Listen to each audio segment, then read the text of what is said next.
over to David, and then we'll continue with the program after that. So, David? All right, thanks, Ed. You bet. Well, good evening, everyone, and thank you for allowing me to be here tonight. I hope you can hear me all right throughout the room, and I just want to say first off that we're here tonight and thrilled to be here because I'm part of a business that was created to simply do one thing, to share and teach what we've come to learn about the ability to influence. About the ability to influence. So with that, the plan for this evening is to talk a little bit about the inspiration behind our business, then take that to the specifics of successfully influencing, and ultimately to apply that to the business that you guys are in, the business of selling bulls. But before I do that, I want to just say this.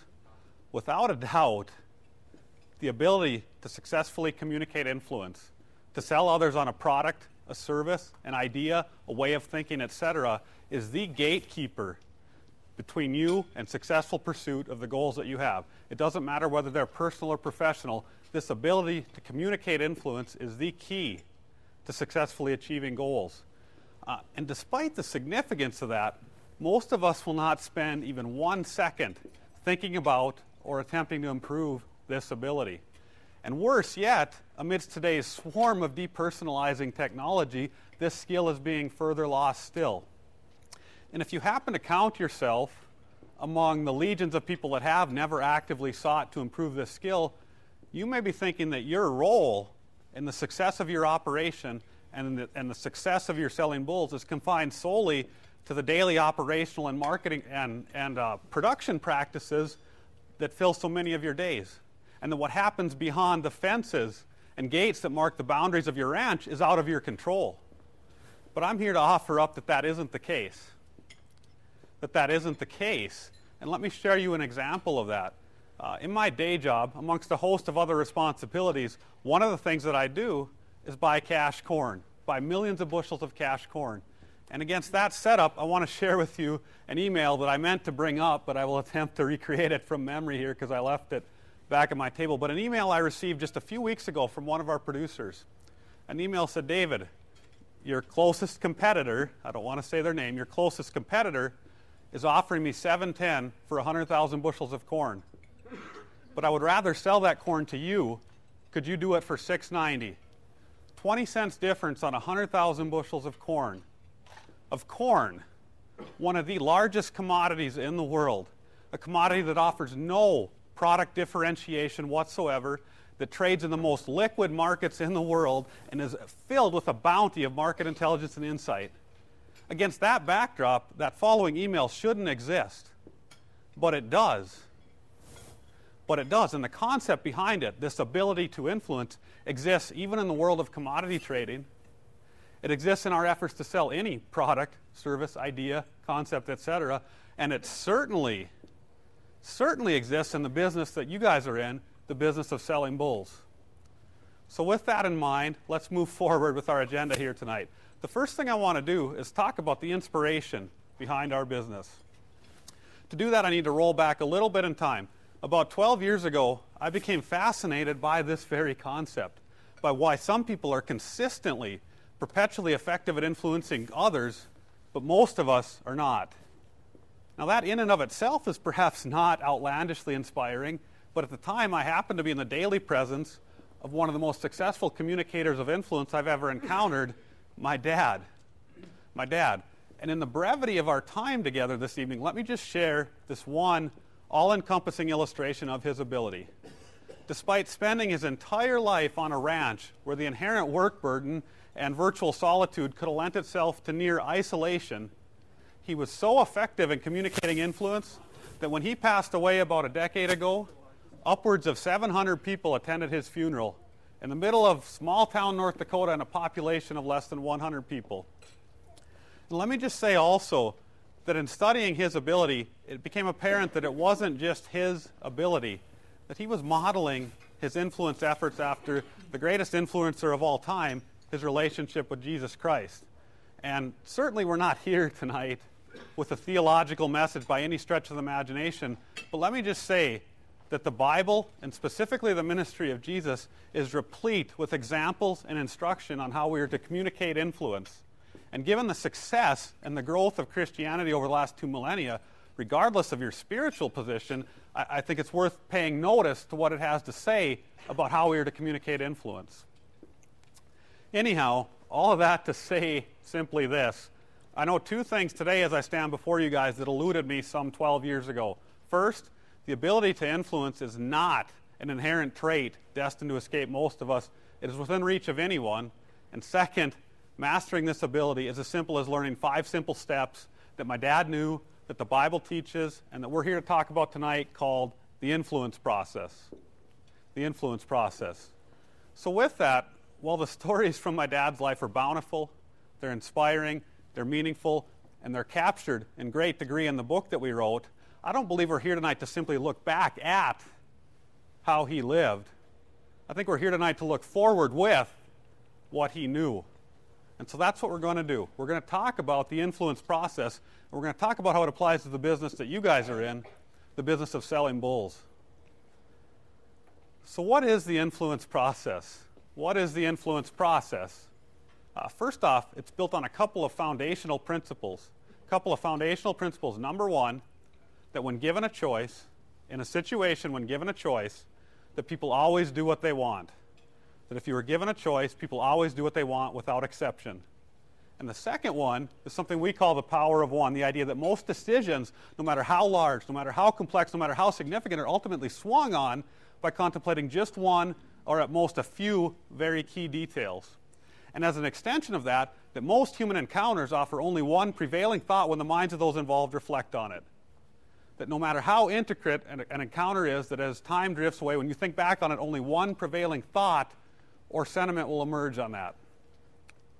So knowing this, the key to successfully influencing actually becomes quite simple. The key to successfully selling a product, a service, an idea, a concept, a bull, if you will, becomes a matter of uncovering what it is the other person wants and focusing on the one or few things that will deliver that to them. But the question then is, how do you go about doing that? And that is where the 5 steps of the influence process come into play. These 5 steps, anticipate, investigate, ask, incorporate, appreciate, are designed to do just that. And we're going to talk about them now. So first up, anticipate. What does it mean to anticipate as it relates to the influence process? Well, it means to prepare today in this moment for success with future goals. It means to find and carry out actions that keep you moving towards your ultimate goal. And it's perhaps best modeled by asking yourself the question, what should I be doing in this moment to prepare for success in a future goal? When I think about how this looks in the business of selling bulls, there's a couple of real apparent things that come to mind. Your goal at some moment beyond today is to sell bulls, is to have a customer come alongside you and say, I want to participate in your business, I want to buy your product. How do you anticipate for that goal? Well, first off, operationally, that's a commitment to best-in-class nutrition and medical practices from the moment that calf hits the ground until they leave your ranch, that you have a comprehensive, thorough, meaningful nutrition and medical program. But more than that, I think what it means is a commitment to genetics that is unparalleled. It means a clear vision to what the genetic goal for your operation is, a clear vision for how your genetics are going to affect your customers. It means staying true to that focus and avoiding the tendency to want to chase the latest genetic trends that are occurring outside your business or even outside your breed. That is a key to positioning that product to be the best it possibly can when it comes time for that customer to make a decision to buy. But more than just operationally, there's a marketing component to this too. If I believe that I have this product to offer, I need to make people aware of it. And how do you market your product to be in a position when it comes time to sell it? I think that there's a few things here. What is my message? What am I trying to tell people, and how am I getting it out there? Where am I advertising my business? How frequently am I doing it? How ahead of my sale, or whatever the case might be? What is that message? Indirectly, where is my sale held? Is it convenient? Where is the access? What time of year is it? Does that work for my customer? All of these things are critical. And let me just say, I think this is one area where the inherent modesty of the chosen lifestyles in this room can actually stand at odds with what your business objectives are. And what I mean by this is if you believe that product, if you believe that set of bulls stands at the top of its class, that you have genetics to offer to the customer that are impactful, that are transformative, that have a place in the herds of all of your customers, then you owe it to those same customers to market your business in a way that reflects that. it is not self-aggrandizing or egotistical or a show of hubris to aggressively market your program. Rather, you owe it to your customers to market your business in a way that reflects the quality of your product. So once again, anticipate by taking steps today to prepare your product for that moment in the future when you will sell it. From there, you move into the incorporate step. Step 2, incorporate. And this occurs as general preparation that we just talked about gives way to specific focus for an immediate goal and the events that will determine that, or determining event, as we'll refer to frequently throughout our next few minutes together. So basically what this means, again, is not rocket science. It's quite simple. It means that if I'm going to visit a customer, I don't just simply show up. I'm going to plan ahead of time so that I'm thoroughly prepared to be in the best possible position to succeed with whatever my goal is for that customer interaction. I ask myself, what is the best possible time of day, week, month, year, etc., to meet with this customer? Who are the people from my organization that should be involved in this meeting? How should I announce it, schedule it, etc.? And then more than that, I want to prepare with information to bring to that customer. What has my history been with this customer? How has he participated in my business before? What bulls has he bought, etc.? Such things as, what do I know about this customer's operation? His technical understanding of the business. We just heard tonight about a new set of EPDs. Does my customer likely to understand that, or should I come prepared to discuss that with him? What are the facts, figures, brochures, literature, etc., that I should bring with to this meeting? All of these factors that equip you to get together with that customer and have the best possible chance of succeeding. So once again, investigate ahead of time. Prepare specifically for any customer interaction that you have. From there, we move to step 3. Step 3, what we call the ask step. And I will tell you, in my life, both personally and professionally, this has been the most transformative and something that stands probably the most at odds with the current state of our culture. So if you're with me to this point, you understand that when given a choice, people only do what they want, and that in most encounters, only one key thing will be what people focus on.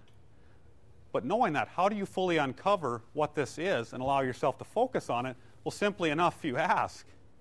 You ask questions. You begin any determining event by asking questions and continue to ask questions throughout. You do this obviously to give yourself a chance to uncover what the customer wants to talk about. So you focus on the right things and de-emphasize the wrong things.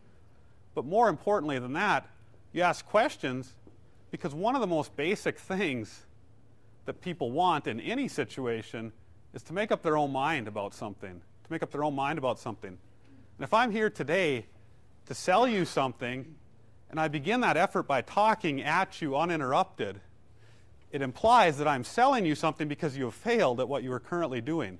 It implies I'm selling you something because you have failed at what you are currently doing. But if I begin that encounter by asking you questions and allow you to state what it is you want, it changes that whole encounter to one where rather than me telling you, you are telling me about an opportunity area and giving me a chance to match it.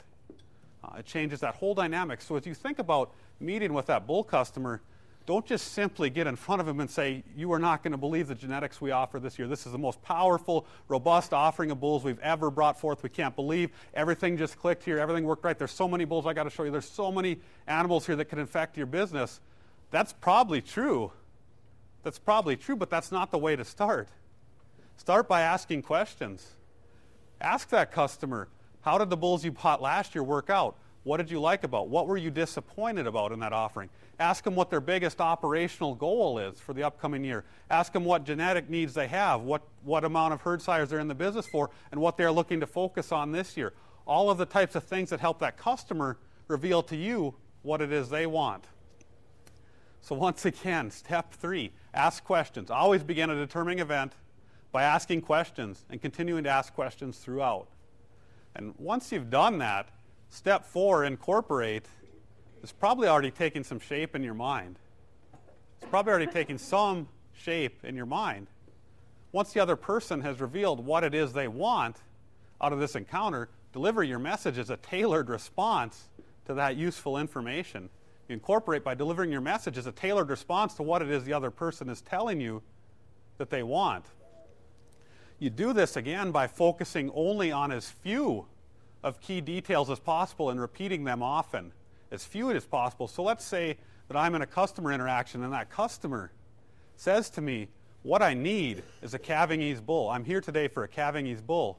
That means that single trait is what you want to focus on in your discussion of how you can meet that need. It doesn't mean that everything else you've done in the entire year to get that bull crop ready and to get that individual bull ready for sale is irrelevant. Quite the opposite, in fact. When a customer is in front of you and telling you this is the one thing I want to focus on, they're saying essentially everything else you are doing is acceptable to me, is good. It's up to these standards, and this is the one thing left in my decision-making process, and then I will be ready to purchase from you. And that is why it is so important to stay focused on the one or few things that the customer wants to focus on. And when you're doing this and you're making your point, don't just simply use facts in your discussion. Partner facts with supporting anecdotes. Use a fact in conjunction with a colorful story.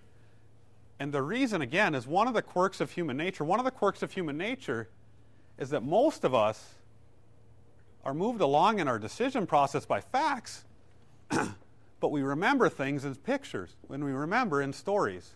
So thus, a key, compelling fact is much more easily remembered if it's delivered as part of a relevant story. Once again, if a customer is looking, say, for a growth genetics bull, don't just simply say this bull has a 900-pound weaning weight, if that's the case. Say this bull has a 900-pound weaning weight. That is the heaviest bull calf we have ever weaned off our operation. This bull is what we had in mind 4 decades ago when we began focusing on growth genetics in this breed and in our business. Something like that makes that statement much more memorable, much more sticky in the partner's mind. So once again, incorporate by focusing on only the main points and by making facts stick out by partnering them with relevant anecdotes. So once you've done these 4 steps, the last thing and final thing to do is to appreciate. And let me tell you that even if you think everything said to this point tonight is useless, just by simply learning to fully appreciate your customer, you will see a profound impact in your business. What do we mean by appreciate, as it is a part of the influence process? What do we mean by appreciate? We define appreciation as committing to match the increase in value other people bring into our life. Committing to fully match the increase in value other people bring into our life. So how do you go about doing that? Well, first off, when you're saying thank you, when you're giving words of praise, don't just simply give words of praise. Give words of thanks, but partner them with descriptive detail. Don't say thank you, period. Say thank you, comma, and here's why. Here's why I'm thank you. Don't say thank you, period. Say thank you, comma.